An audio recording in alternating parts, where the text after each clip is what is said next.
Good day, brothers and sisters. I just want to share to you my experiences in my leadership. That there was a time that I was able, that I really want to give up my leadership and my service to the Lord. And that was, I think, mga 13 years ago in serving the Lord in a Christian community.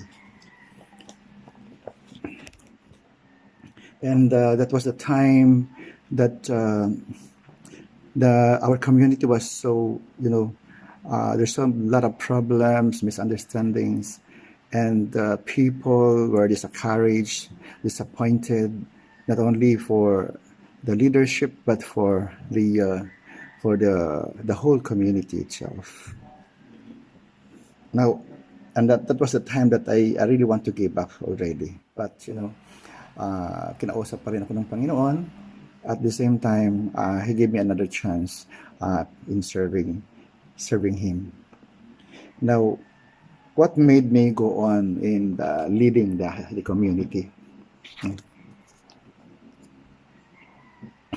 Brothers and sisters, in spite of what is happening, or what was happening, I kept on obeying God. I keep on obeying God. May takot pa rin ako. I still hold on to His promise that He will not forsake and abandon me no matter what happened. Parang narinig ko si Lord sa aking prayers. When you are depressed, discouraged, and frustrated, always keep on obeying me. That was year 2003. Was the lowest point in my spiritual life. During one of my prayer time, I was talking to God, crying and begging for His love and mercy. I felt refreshed. It was then that I was experiencing some type of disillusionment and depression as a leader. Maybe not total, all out of depression, but definitely it was very bad. Why? Noong panahon na yon, nagsusumbong ako kay Lord.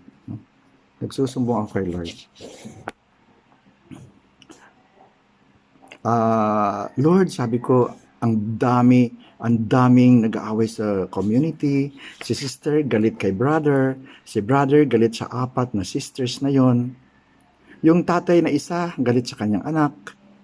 Pag may meeting kami, madalas hindi nagkakaintindihan, nagkakasagutan, ang daming problema. Ako ay nasa gitna, nagsusumbong lahat sila sa akin.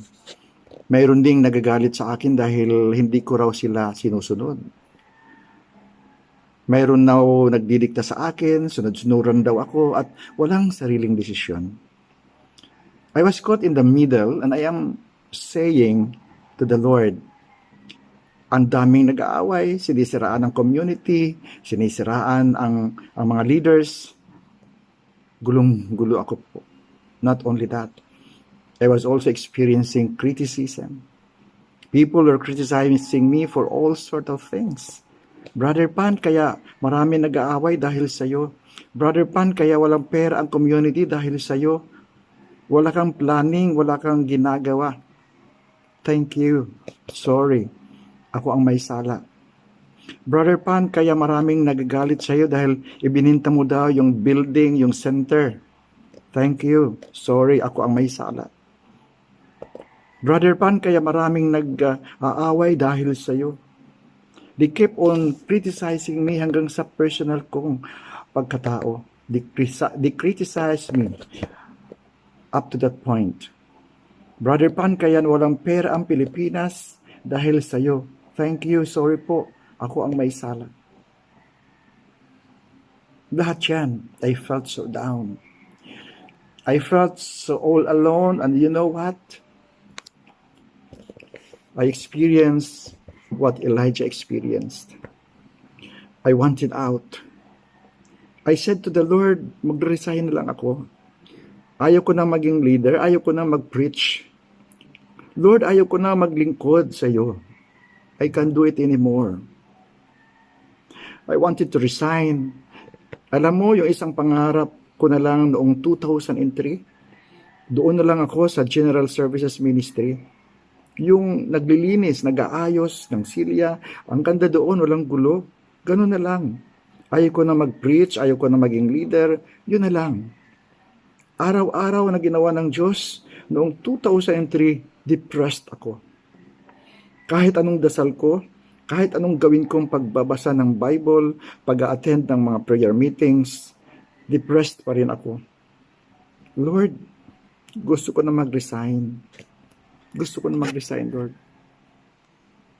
Ngunit, kailangan kong gawin ang aking responsibilidad bilang leader.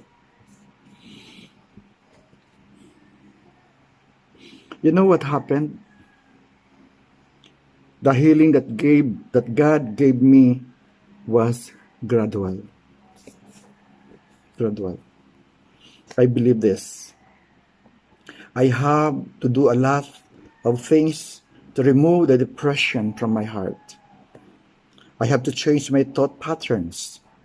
I had to stop focusing on the problems and start focusing on the power of God. That's how God works. Yes. One day, on that same year, I woke up one morning and realized that my depression is gone. But it took gradual healing. Now, I asked the Lord, Lord, are you really calling me to serve you? Lord, tinawag mo ba talaga ako upang maglingkod sa iyo? Lord, kung tinawag mo ako, bakit I am not happy? I am not experiencing joy of being a leader. Bakit parang puro pahirap? Bakit, Lord? Do I have to experience also your cross? Is this your intention, that I have to suffer? And that the persecution come from within will come from among my co-leaders themselves? Hindi rin ako nasagot ni Lord eh. Maybe God's intention is not to make me and everyone suffer because of people's weaknesses within the community. His real intention is to be like Him. We'll enjoy being a leader. We'll enjoy the hardship of being a leader. You know, while I was suffering from depression and feeling of discouragement, I was talking to God. He put some thoughts on my mind. I can experience real joy in leadership when I am sure of my calling and will pursue it with greater enthusiasm. You know, I remember St. Paul in 1 Corinthians chapter 12. I find the litanies of St. Paul's woes, difficulties, misfortunes in serving the Lord. Nabasa ko na Titanic siya 3 times. He spent 24 hours in the open sea, bitten by a snake, stoned once almost to death. Still, he was thinking of the church he built. One thing I admire and want to imitate in church building, I just took and learned at St. Paul's abilities, his character, his enthusiasm. After these experiences, he still probably and proudly say, I will serve the Lord. It's good to serve Him. It's good to serve the Lord. The terrible situations probably sa buhay ni St. Paul being a leader and servant is not the death in the open sea, but the hurt that Paul's brothers would inflict in you. In fact, it's the most painful when you are betrayed and slandered by someone who profess that they are servants of God, and it bleeds you because we are all servants of God. What is it in St. Paul's life that made him go through the difficulties and even wanting to die for God, as if nothing else mattered but the will of God? I found out the answer, brothers and sisters. Maybe this is the answer. You know what? He was very sure of his calling. He was very, very sure of his calling. His calling was written in his heart. And no amount of difficulties, no amount of sufferings, persecutions, and betrayal, and even death has faded his call in his heart.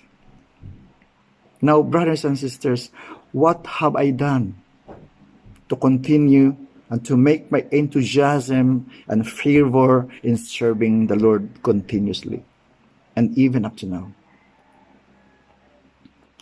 Napahiya po ako sa aking sarili. Humingi ako ng forgiveness and ask the Lord to give me once more the zeal, the fervor, so that I could serve Him better.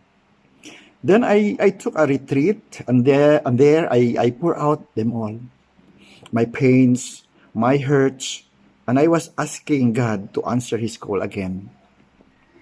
He saved me with His grace and had given me joy again in serving Him. During the retreat, I personally come and talk to God. And talk to God in prayer. That I just prostrate myself on the floor as if I do not have any clothes, and saying to Him, I am nothing before you, Lord. I am just your servant. I was crying before Him, giving myself completely to Him, as if I was naked, no talent, no wisdom, no possession, no position, just me and my Lord. A simple servant, humbling myself before God.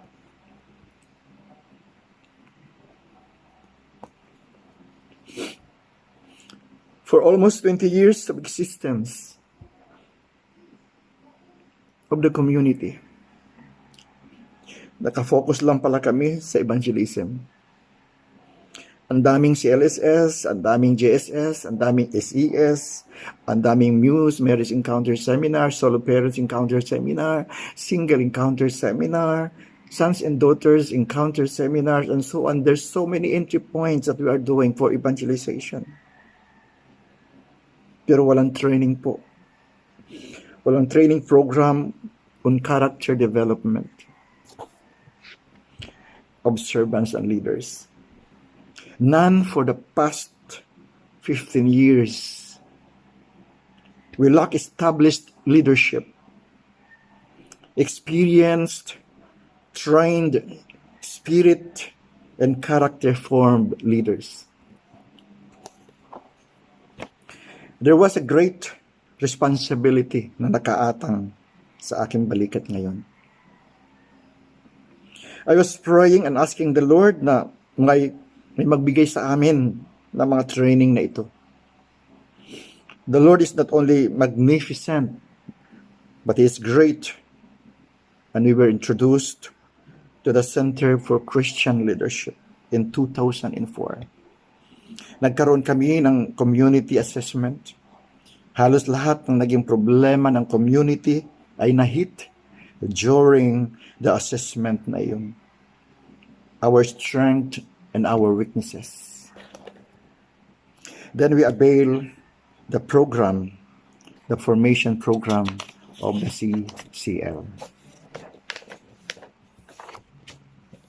After a year of formation, with the Center for Christian Leadership, parang nabunutan po ako ng malaking tinik sa dibdib.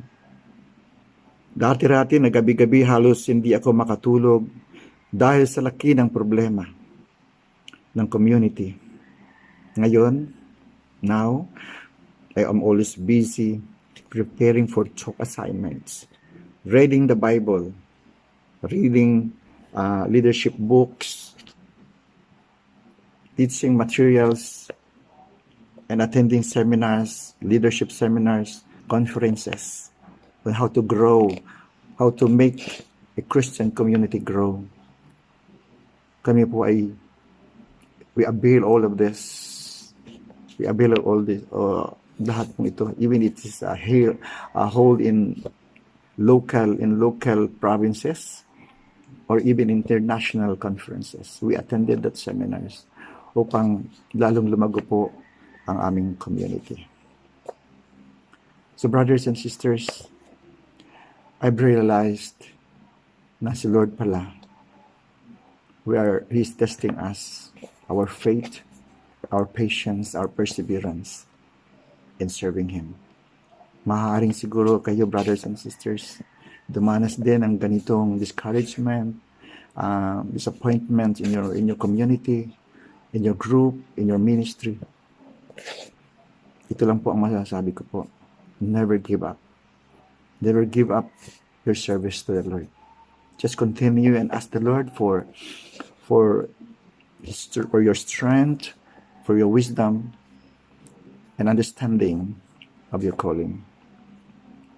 Ngayon po, right now, I'm so happy. I'm very happy serving Him. At I want to continue my service to the Lord. And even right now, I want to learn more about how to serve. I want to be trained. I want to be trained as servants, to be a preacher, no? To be a leader in a certain community. Maraming salamat po, and God bless us all. Thank you very much po.